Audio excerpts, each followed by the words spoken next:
This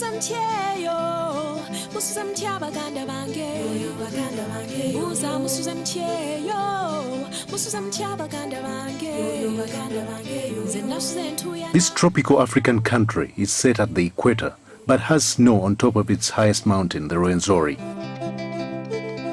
Uganda boasts of temperate climate and picturesque highlands.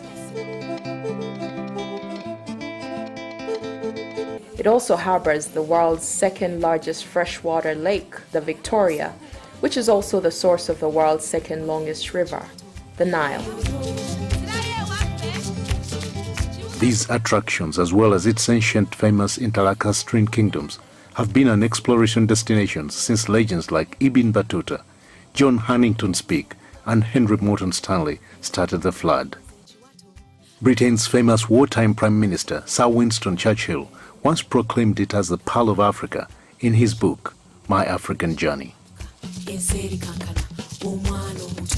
The gateway into the country is Entebbe town. When one is coming in from the skies to land at Entebbe Airport, one is given a teaser of what to expect of this beautiful country.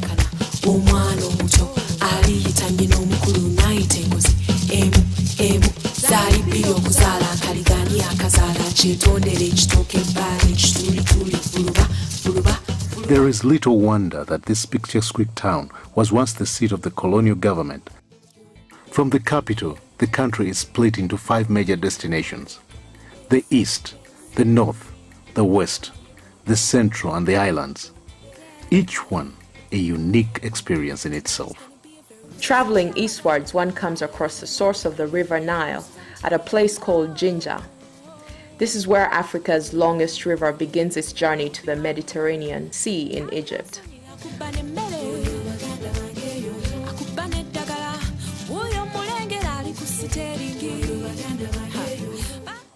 There are boat rides on the Nile, taking in the beautiful landscapes on the banks of the river. There are rapids further downstream, which are a major destination for whitewater rafters at Bujagali.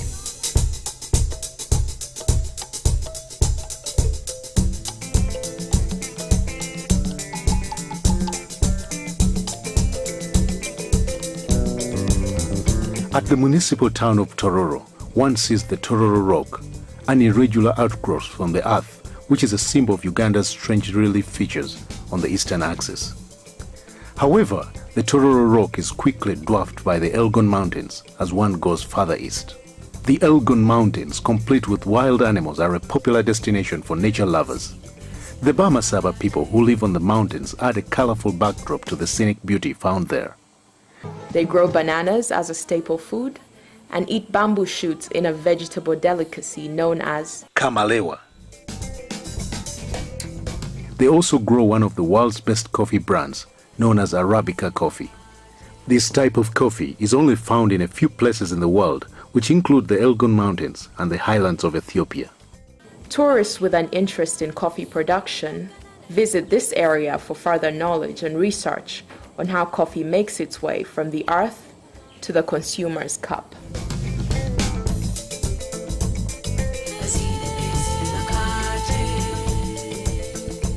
Further on along this eastern circuit, you will encounter evidence of the early history of mankind on the Nyero Rock in Kumi. The people who now live there are known as the Iteso, a cattle-keeping people. The East is a journey into African heritage. Moving more northeastwards, one encounters the Karamojong people whose passion for cattle is very intense. They live in manyatas, a collection of huts in an enclosure. In this region, recent paleontological excavations have revealed very early evidence of mankind. The visitor will also come across the Chidepo Valley National Park, a semi-desert savanna with a wide range of rare animal species. It is one of the many national parks in the country. Another high-altitude mountain, the Moroto, is found here. It is a favorite destination for mountain climbers. The Karamojong excursion is a rare tourist journey where one is often alone to ponder and wonder at Mother Nature in her most native form.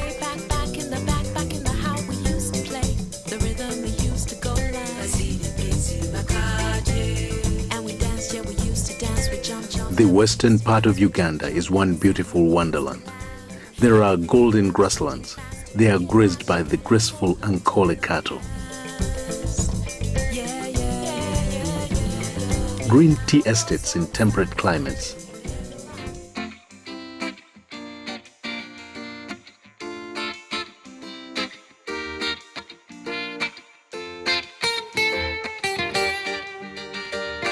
Undulating hills with terraced gardens. Thick tropical rainforests.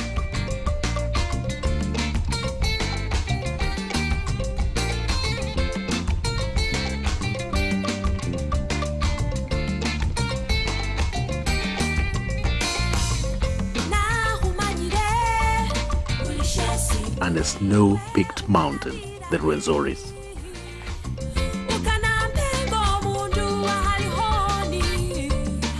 A journey to the west is an enchanting trip in flora and fauna. There are game parks, game reserves, and forest reserves in this region. 2.5 hours away from Kampala, one begins to see the wild animals. Lake Mburo National Park is home to the zebra, that beautiful horse-like animal, so tasty to the lion.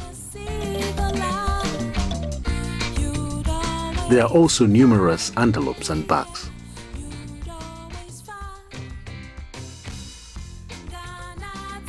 Going more southwestwards, one will end up in the Mgahinga Mountain Gorilla National Park.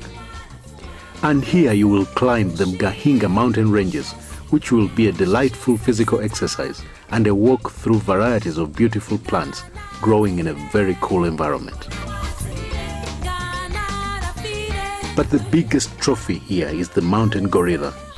Many visitors here come to track the rare mountain gorilla, which is found only in this part of the world. Veering northwestwards is Bwindi Impenetrable Rainforest, another habitat of a few remaining mountain gorillas. It is a totally different experience here.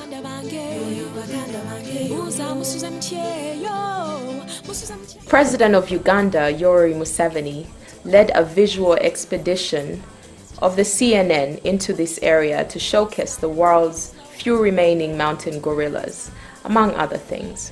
This placed the world's attention on the Bwindi Impenetrable Rainforest and exposed another side of Uganda to the rest of the world.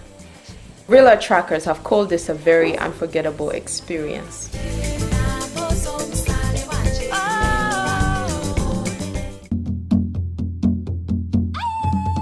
In southwestern Uganda, we come to Lake Bunyonyi, Uganda's deepest lake. A boat ride on the lake is an unforgettable experience. A picturesque and colorful sight of terraced Kigezi hills give the visitor a sense of living of a lifetime dream of encountering a perfect terrestrial beauty. Bird watching on the shores of the lake is a bonus for the visitor. Going on more northern, one passes through villages choreographed with banana plantations and long-horned cattle. Within this backdrop are beautiful crater lakes, a result of early earth movements and volcanic activity. One can take a boat ride or sit by the banks of one of these lakes, which will bring forth an immediate sublime feeling.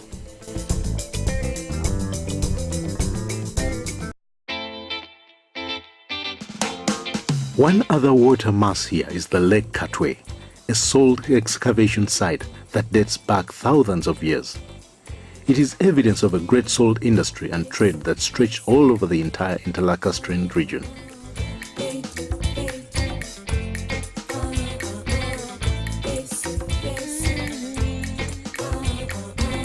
Farther downfield, one comes across Lake George and Lake Edward, two azure large peaceful waters separated by the Kazinga Channel.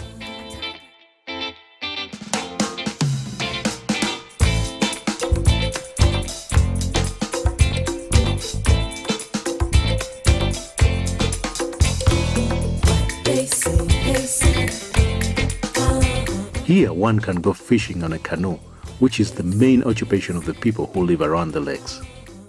It is at the edge of these waters that one enters Uganda's second biggest national park, the Queen Elizabeth National Park.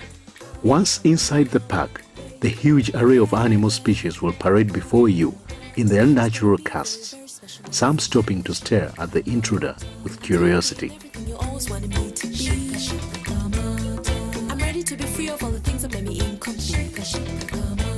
The Queen Elizabeth is a majestic expression of the meaning of the word safari, that Swahili word now adapted by the English language to mean travel. At Mwea Safari Lodge, you will rest and eat like a royal as the beauty of Africa unfolds in front of you.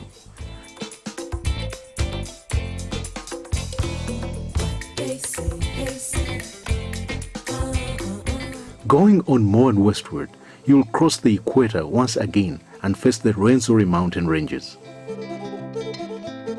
When the early explorers were told of a mountain with snow at the top, they put it down to native nonsense, but history has absolved them.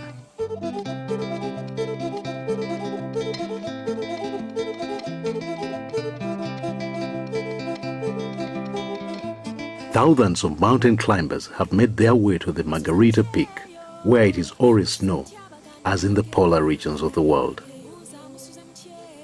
Making one's way to the top is a feat in itself. Going through a breathtaking hazardous terrain of numerous ecosystems which goes through the dense montane forest to the snow-covered peaks. Along the trail, one will see unique vegetations, glacier river primates, and wonder features such as gorges. It is like a summary of the earth here, and this is what has attracted famous people to the Rwenzoris. One of them, the Italian Duke of Abruzzi, took photographs in 1906 and wrote a book that was to make the Rwenzoris world famous. But the Rwenzoris did not have to be announced to be famous, because it is the third tallest mountain in Africa. At its foothills is a vast expanse of natural rainforest, complete with chimpanzees, monkeys and baboons.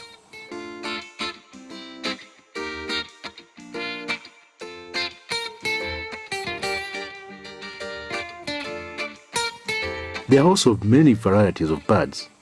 It is a good destination for bird watching, chimpanzee tracking and community walks. Still in the west, one can go on to reach the Semliki River, a meandering wonder. And then there are the Sempire Hot Springs, a 2-acre of bubbling steam from underneath the earth.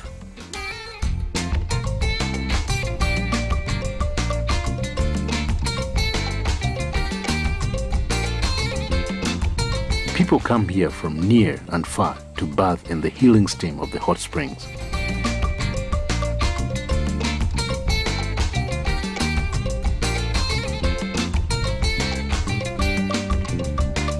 "7 miles from here live the Batwa, a 3-feet-tall people whose habitat is the dense tropical forest. They are a subject of great interest to anthropologists, conservationists, and human rights organizations because their pre-industrial way of life is being besieged by modernity." The West is also the mother of Uganda's kingdom culture. One time these kingdoms were one large empire known as Kitara, which split into 5 kingdoms, modern Uganda. Bunyoro, Buganda, Busoga, Toro, and Ankole. The earlier 4 are active, while the last one is in abeyance. It was at the courts of these monarchs that the politicking that was to make modern Uganda took place. Here, people like Speke, Stanley, Lugard met the Kabaka of Uganda to persuade him to accept the overlordship of the British Empire, while Emini Pasha and Sir Samuel Baker tried unsuccessfully to wrest power from the Omukama of Nyoro. There are important monuments left in their wake to remind of the history of that time. 2 particularly dominant figures of the time, Mutesa and Kabalega, are found in all history books written about Uganda in the 19th century. The former for inviting the white man into the country and the latter for fighting him. Their tombs are now important tourist attractions and destinations in Uganda. Kabalega is interred at Mparo, while Kasubi Tombs, where Mutesa was buried, is listed among the UNESCO's World Heritage Sites. Uganda's heritage does not only lie in architectural relics and regalia of former monarchs. It is to be found in nature as well. In the heart of Uganda's central region at Mubende Hill, one finds a tree of vintage presence that is linked to an influential priestess known as Nakaima, who is presumed to have lived around the 16th century. The tree itself dates back to earlier times. It is believed to be the oldest tree in Uganda. This tree still serves as a spiritual shrine to the famed priestess and is much visited by both local and foreign tourists. A great many natural sites have been preserved, like the Nakaima tree, such as the rocks which serve as a spiritual destination for many believers. There are many such interesting rock formations throughout the country, with the mysterious caves to accompany them.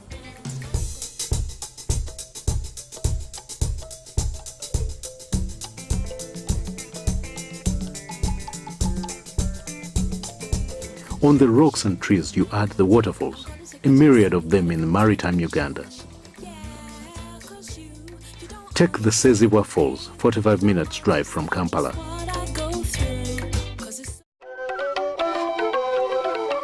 Then there's the Sipi Falls in the eastern part of the country, famous for its attractiveness in addition to ancient myths about it. It is endowed with temperate weather that gives the traveler a good feeling while resting in the green gardens overlooking the falls.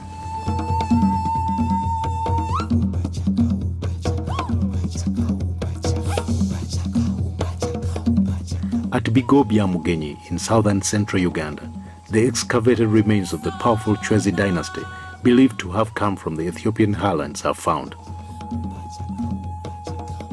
Here, excavators found iron implements, pottery, and other artifacts of great anthropological value.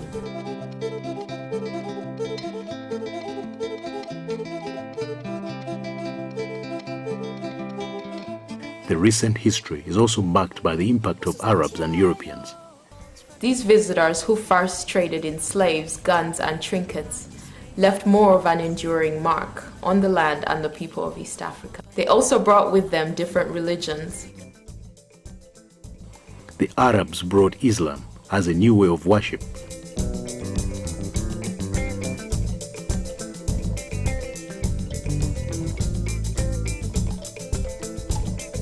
While the Europeans brought Christianity, Uganda today is the realm of the two religions.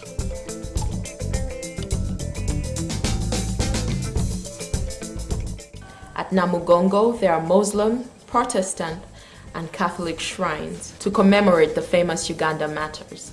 These people were martyred by Mwanga, a Buganda monarch, who was against the foreign influence on his subjects as brought along by the new religions. He ordered them to denounce their faith at the pain of death. They met their death with great spirit and enthusiasm and have since been beatified by the Roman Catholic Church and honored by Uganda, which has set aside a national day in their memory. Pilgrims from all over the world converge at Namugongo to hold Holy Mass in memory of these martyrs.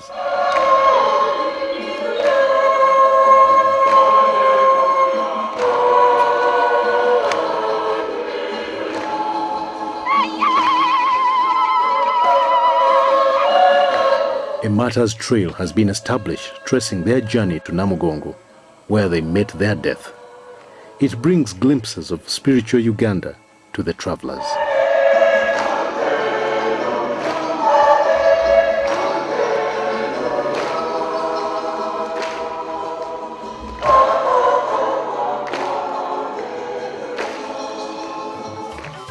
Traveling down the Nile, one encounters the Karuma Falls, where the river's momentum is much more furious as it hits the rocks that separate northern Uganda from the south.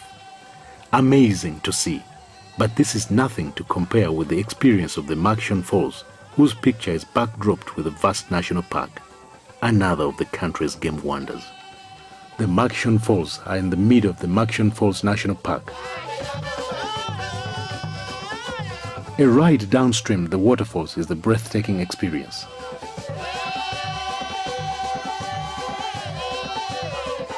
A real parade of the crocodiles, elephants, buffaloes along the banks of the river, welcoming the visitor to their habitat with a lot of curiosity.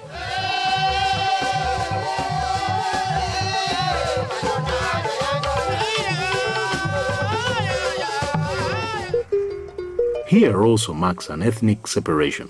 The people of the north are Nilotics who migrated from Sudan and southern Egypt. Legend talks about their warlike traditions, which were greatly exploited by General Gordon, Emin Pasha, and Sir Samuel Baker in their effort to colonize sub-Saharan Africa for the Egyptian Khedives who ruled between 1820 to 1880. There are a number of forts that were left by the colonialists along the Nile regions of northern Uganda. Major towns in this region comprise Lida, Nebi, Gulu, Arua, Adjumani, and Koboko, which are set amongst the Lango, Alul, Acholi, Madi, and Kakwa groups. From these, Uganda has had 3 heads of state.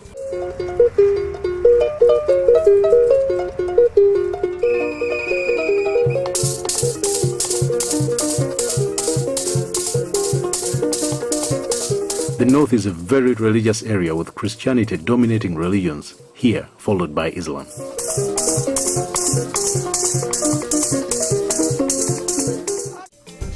On the Victoria are the beautiful Sese archipelago, islands where nature has been kept, for the most part, in its original state.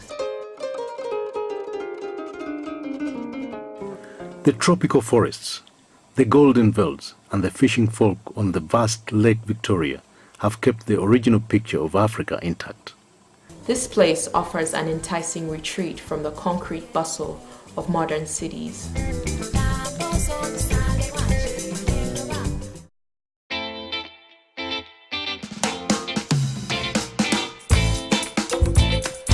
At Ngamba Island, one of the islands of the Sese archipelago, a chimpanzee sanctuary was established. Here, a visitor can closely watch these friendly and playful primates in this exciting environment.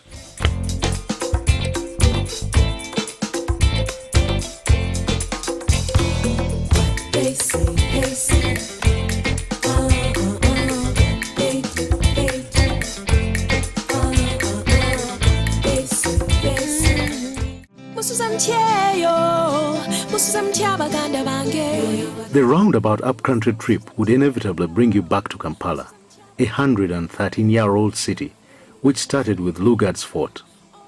It later on engulfed the other hills surrounding the fort. These were previously seats of government for the reigning Buganda monarchy. The 7 hills each have a landmark. Old Kampala, where the first British flag was raised to proclaim the British protectorate over Uganda, has a grand mosque. Kibuli Hill is where the first national mosque was built.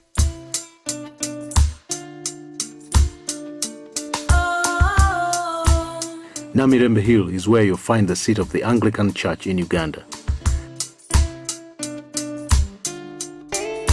Rubaga Hill, which was the Kabaka's palace at the visit of Lugard, now holds a Roman Catholic cathedral.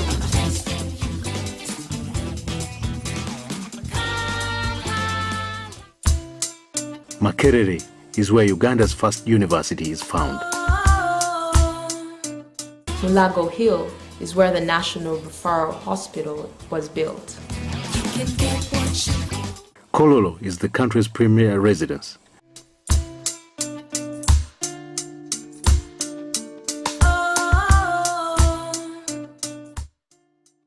And while Nakasero is where the State House is and most of the government offices.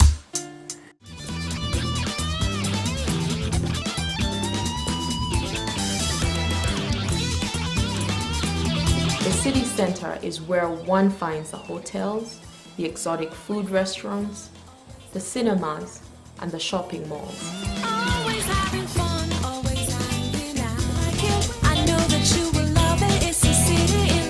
The National Theatre, an important cultural point, is located right in the center of Kampala, next to the Parliament of Uganda.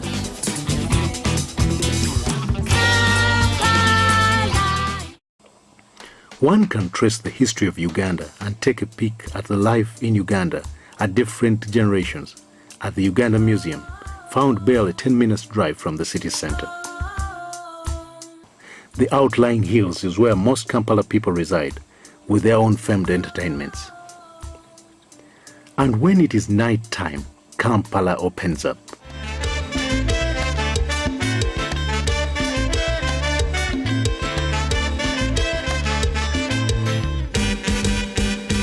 Kampala by night is a different spectacle from what one sees during the day. That is when all the different backgrounds fuse into the fun that is commonly Ugandan. This cheerful spirit was unknown 21 years ago. The country was then a melancholic place to be, and bad governance reigned throughout the land. There was no security of anything, and the economy had gone to the dogs. A protracted people's struggle, led by Yoweri Museveni, the incumbent president, restored sanity into the country. Today, every 5 years, a new government and legislature is voted into power by an electoral process. This stability has foreseen investor confidence and an awakening of Uganda's economy from a dark limbo. The combination of peace, stability, and good governance has brought about a steady, fast growth in all areas of the economy, and Uganda now ranks high as an investment and tourist destination. The Pearl of Africa has renewed its twinkle, drawing from all the wonderful gifts nature bestowed upon it.